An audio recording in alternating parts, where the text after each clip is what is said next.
I, 25 female, an accidental baby, was 7 when my mom, 52 female, married a man, now 49 male.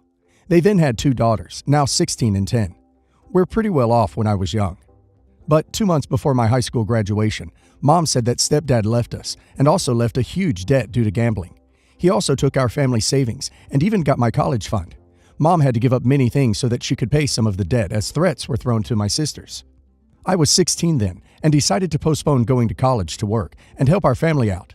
2 years after, I was offered a scholarship at a rural state uni, so I grabbed it to get a degree. I graduated with a high GPA, despite having to juggle my time with my studying while working part-time to live, because I don't want to be an additional burden to my mom. I resigned and took a break at work last year as I was burned out, unhealthy, and just wanted to rest. I trusted my savings to my mom, told her to use it for emergencies, and went home to my relative's home, 12-hour drive, to stay with them as I'm uncomfortable in our house.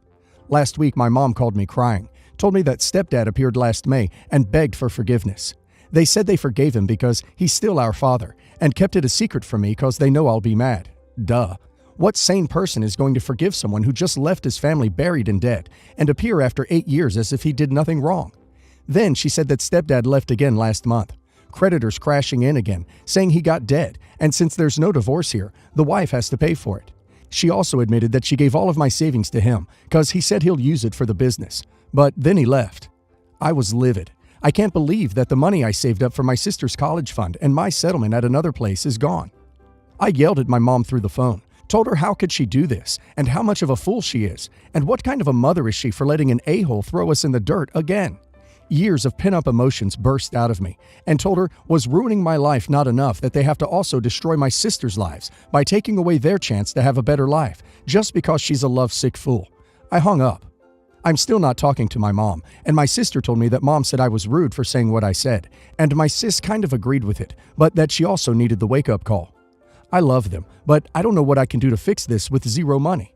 People are threatening to sue us if we won't be able to pay the money instantly. There were no opportunities, and my work contract starts in December, but we have no time already. I'm terrified, exhausted, and in dire need of money. I want to cry, and I needed help because I want to tap out already. I still want to berate my mom because she's also at fault here. So am I the a-hole? This seems completely implausible. What? You just showed up with a bag of money, enough to pay for a college education, then left it and hadn't talked to any of these people since May? No bank accounts? No trail of evidence? But you're worried calling your mom a fool instead of going to the police for fraud and theft makes you an a-hole? Absolutely not the a-hole. Your mom could have gotten a divorce to begin with and definitely recovered some of that money, forced at least half of the debt into being solely in his name. Given the circumstances, a judge probably would have saddled him with all of the gambling debt, and you'd be done with this. But she didn't. She cares more about being with this guy than about her and her family's financial health. Don't trust her with any more money. Not the a-hole, but don't step in to save your mom. Work on your life and just go low contact with them. Tell your sister straight up how much money you saved for their college that your mom allowed their dad to steal, down to each dollar for each account. Don't give your sisters any money for college. Go live your life. Have kids if you want, instead of trying to raise your mom's kids. And let your mom take responsibility for her actions. Save yourself. Do be there for your sisters emotionally. I, 45 male, have a 13-year-old daughter who I share custody of with my ex-wife. Last year we had a wedding to go to. My ex-wife took her dress shopping, and when my daughter came to my house, she tried it on. It wasn't very flattering on her, and I told her this in the kindest way possible. I didn't body shame her or call her fat. I simply pointed out that there were certain types of clothing that are not meant for everyone to wear. I told her that she should save the dress for another event in the future, when it might flatter her better. I also told her the importance of eating right and exercising. My daughter agreed, and while she was with me, she began journaling her food, eating more greens, and began to go for runs around the neighborhood. She seemed very proud of her progress.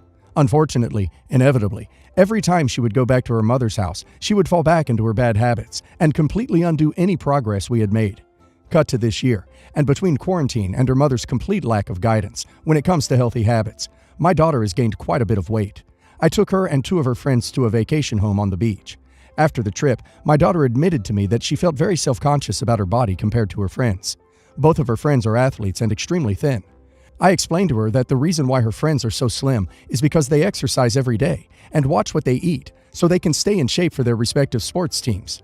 I've tried many times getting my daughter involved in sports, as I think it's very important for both physical and mental health. But she always says she's too clumsy for sports, though I've pointed out to her that sports such as track or swimming don't involve much coordination.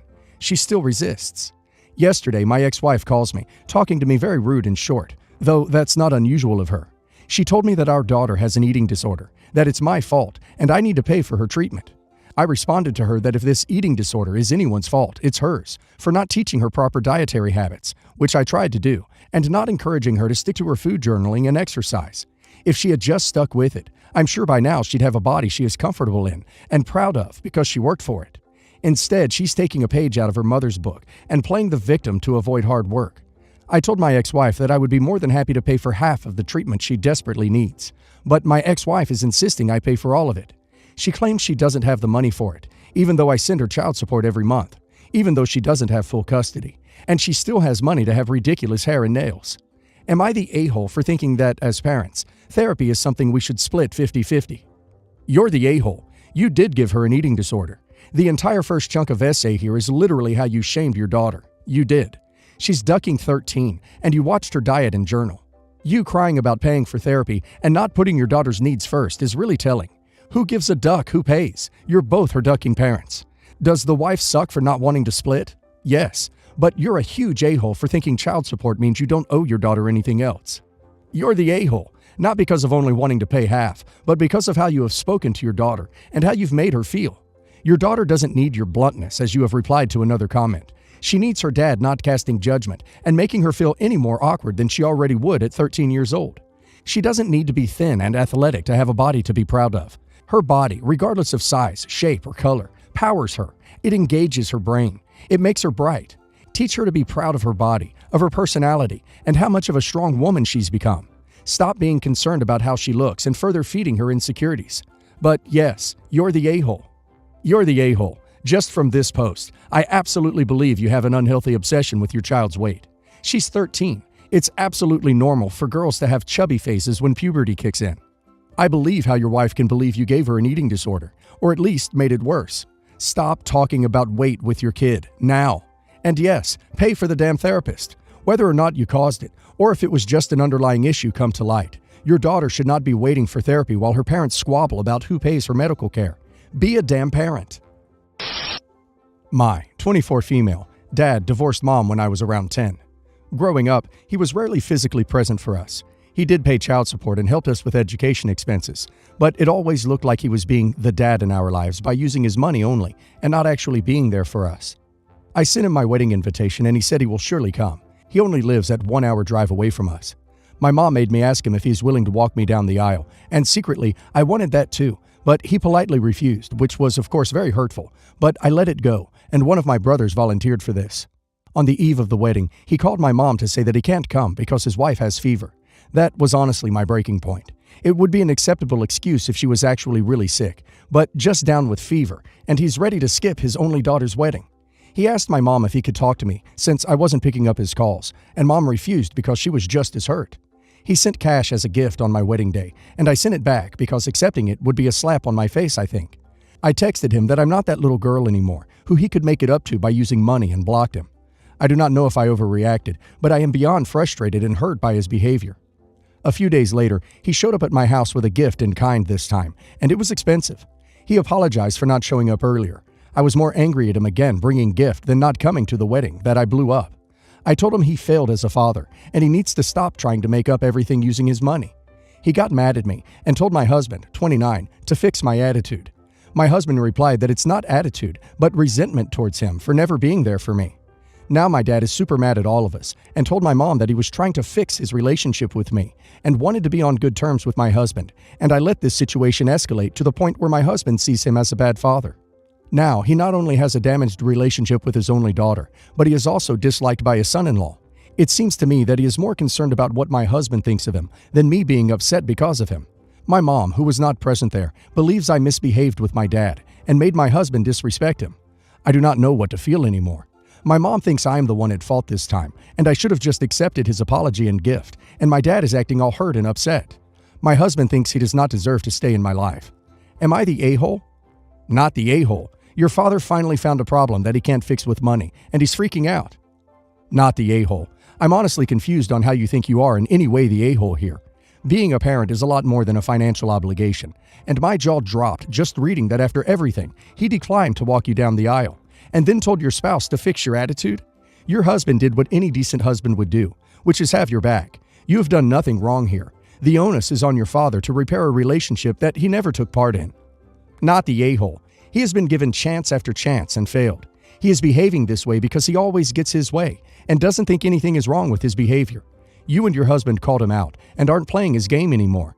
Cut him out of your life. He's toxic. Shut down your mother every time she brings it up. It's not her place. Let her know you won't be discussing your father anymore and stop being his flying monkey. My wife was diagnosed with cancer 2 years ago. She fought as hard as she could for as long as she could, but she sadly passed away 6 months ago. We never had kids, and both were very career-focused. After my wife's diagnosis, she wanted her parents to move in with us because they lived on the opposite coast of the U.S., and she wanted to spend as much time with them as possible. Our house had plenty of room for them, and I wanted to make my wife as happy as possible with the time she had left, so I agreed. Her parents are both retired, but they aren't exactly well off. We never asked them to help pay for anything while they lived with us. There was enough stress in our lives already, and none of us wanted to add the financial issues to that. They helped with groceries from time to time, but we never asked for more than that. Lately, I've been struggling a lot with my grief. I feel like a lot of it is connected to our house, and everything in it reminded me of my wife. I break down a lot over the tiniest stuff. My in-laws still live here, and as far as I know, they haven't made any arrangements for moving out. For the last month or so, I've been contemplating selling the house and pretty much starting over somewhere new to try and get away from so many triggers. I finally talked with a realtor a couple weeks ago, and I'm pretty much set on moving forward with selling the house. I brought it up with my in-laws over this past weekend, and it did not go well. They accused me of wanting to erase the life that my wife and I built here. They accused me of wanting them out of my life now that my wife is dead. They told me they have nowhere else to go, and I would basically be making them homeless. I can completely understand their anger and fear, but also, this isn't their house, nor their decision. I'm simply wanting to move on from my lowest point in my life. I do not want to erase anything that my wife and I built together, but I also don't think I can continue to live in this house. It's just too heartbreaking, and I don't like crying every time a memory gets triggered. I ended up telling them that they are free to stay here as long as it takes to sell the house, but I recommend that they start looking into making their own arrangements. Father-in-law asked if I would be willing to rent the house to them so that they don't have to find a new place, but when I told him what I would expect for monthly payments, he scoffed at it and called me out for trying to capitalize on their grief, and that their daughter would have never wanted this. Neither of them is talking to me now, and there is definitely palpable conflict in the air. I don't like that it has come to this, but I'm making a decision based on what I think is best for me right now.